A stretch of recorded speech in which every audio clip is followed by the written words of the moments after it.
ಎಷ್ಟೋ ಜನ ಈಗಿನ ಕಾಲದಲ್ಲಿ ಜಿಮ್ ಅಂತಾರೆ, ಅಲ್ಲಿಗೆ ಹೋಗಿ ಡಂಬಲ್ಸ್ ಅಂತ ಎಕ್ಸರ್ಸೈಸ್ ಅಂತ ಮಾಡ್ತಾ ಇರ್ತಾರೆ. ಆದ್ರೆ ಇದರಲ್ಲಿದ್ದ ಏನ್ ಗುರು ಲಾಭ? ನೀವು ಕೂಡ ಈ ತರನೇ ಯೋಚನೆ ಮಾಡಿದ್ರೆ ಈ ವಿಡಿಯೋನ ಫುಲ್ ನೋಡಿ, ಆಗ ನಿಮ್ಗೆ ಅರ್ಥ ಆಗುತ್ತೆ. ನೀವು ಕೂಡ ಜಿಮ್ಗೆ ಹೋಗ್ಬೇಕಂತ ನಿರ್ಧಾರ ತಗೊಂತೀವಿ.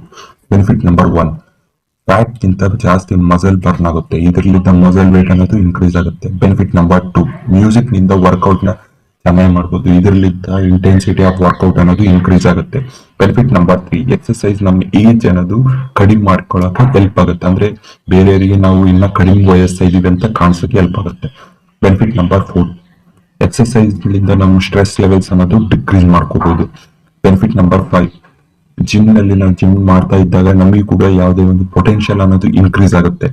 ಬೆನಿಫಿಟ್ ನಂಬರ್ 6, ರನ್ನಿಂಗ್ ಮಾಡ್ತಾ ಇದ್ದಾಗ ನಮಗೆ ಕ್ಯಾಲರೀಸ್ ಅನ್ನೋದು ಈಸಿಯಾಗಿ ಬರ್ನ್ ಆಗುತ್ತೆ.